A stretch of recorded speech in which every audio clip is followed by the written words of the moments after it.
Hi friends, ഇന്ന് നമ്മളുള്ളത് ജപ്പാനിലെ നഗോക്കോ സിറ്റിയിലാണ്. ഇവിടുത്തെ ടെമ്പറേച്ചർ വരുന്നത് -3 ആണ്. അപ്പോൾ നമ്മളിന്ന് പോകാൻ പോകുന്നത് ഡാനിച്ചി കോഴി ഫാമിലേക്കാണ്. അപ്പോൾ ഇതാ ഈ കാണുന്നത് വെള്ള റോഡല്ല, റോഡ് മൊത്തം സ്നോയിൽ മുങ്ങി കിടക്കുന്നതാണ് കാണുന്നത്. അങ്ങനെ റോഡ് മാത്രമല്ല സ്നോയിൽ മുങ്ങി കിടക്കുന്നത്, ഈ സൈഡിൽ കാണുന്നതൊക്കെ സ്നോ വാൾസ് ആണ്. അവരൊക്കെ സ്നോ റിമൂവ് ചെയ്യുന്ന തിരക്കിലാണ്. അപ്പോൾ ഇതാ നമ്മൾ എത്തി നിൽക്കുന്നത് വേൾഡിൽ തന്നെ നമ്പർ 1 കോഴി ഫാം ആയിട്ടുള്ള ഡാനിച്ചി കോഴി ഫാമിലാണ്. ഈ കാണുന്നതാണ് ഡാനിച്ചിയുടെ ഓഫീസ്. നമ്മൾ ആദ്യം ഓഫീസിൽ കയറിയിട്ട് അവിടെ കുറച്ച് പ്രൊഡക്ട്സും കാര്യങ്ങളുണ്ട്, അതൊന്ന് നിങ്ങൾക്ക് കാണിച്ചു തരാം.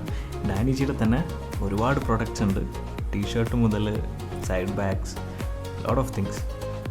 ഇവരെല്ലാ പ്രൊഡക്റ്റും നല്ല സൂപ്പർ ക്വാളിറ്റിയാണ്, നല്ല അട്രാക്റ്റീവാണ്. അവരെ ലോഗോ തന്നെ പറയുന്നത് നല്ല കളർഫുൾ ആയിട്ടുള്ള ലോഗോ ആണ്. അവരെ കുറേ ബുക്സും കാര്യങ്ങളൊക്കെ ഉണ്ട്. അപ്പോൾ നമ്മൾ എന്തായാലും ഒരു ടീഷർട്ട് അങ്ങ് പർച്ചേസ് ചെയ്യാമെന്ന് വെച്ചു. ടീഷർട്ടും കുറച്ച് സ്റ്റിക്കേഴ്സ്, കലണ്ടേഴ്സൊക്കെ നമ്മൾ പർച്ചേസ് ചെയ്തിട്ടുണ്ട്. നല്ല കളർഫുൾ ആയിട്ടുള്ള ഒരുപാട് പ്രൊഡക്ട്സ് ഉണ്ട് ഇവിടെ. ഈ കാണുന്നത് കോയി ഫിഷ് ഫുഡാണ് ഡാനിച്ചിയുടെ. അങ്ങനെ നമ്മൾ പർച്ചേസ് ചെയ്ത സാധനത്തിൻ്റെ ബില്ലടിച്ച് കിട്ടിയിട്ടുണ്ട്. ഈ കാണുന്നതാണ് നമ്മൾ പർച്ചേസ് ചെയ്തിട്ടുള്ള പ്രൊഡക്ട്സ്. അങ്ങനെ നമ്മൾ 2 ഫോട്ടോയും എടുത്ത് അവിടെ നിന്ന് മെല്ലെ ഇറങ്ങി. ഇനി നമ്മൾ പോകാൻ പോകുന്നത് കോയി ഹൗസിലേക്കാണ്. അതിന് മുന്നേ ഞാനൊരു കാഴ്ച കാണിച്ചു തരാം. സ്നോ കട്ട് ചെയ്യുന്നത് കണ്ടിട്ടുണ്ടോ നിങ്ങൾ? ഈ മെഷീൻ വെച്ചിട്ടാണ് സ്നോ കട്ടിങ്. ഇവിടെ എല്ലാവരും സ്നോ നീക്കം ചെയ്യുന്ന തിരക്കിലാണ്. നമ്മുടെ നാട്ടിൽ മണ്ണൊക്കെ മാറ്റുന്ന മാതിരിയാണ് ഇവിടെ JCBയിലാണ് സ്നോ മാറ്റിക്കൊണ്ടിരിക്കുന്നത്. ഇനി നമ്മൾ പോകാൻ പോകുന്നത് ഡാനിച്ചിയുടെ കോയി ഹൗസിലേക്കാണ്. അവിടെയാണ് ഇനി ശരിക്കുള്ള കാഴ്ചകളിരിക്കുന്നത്.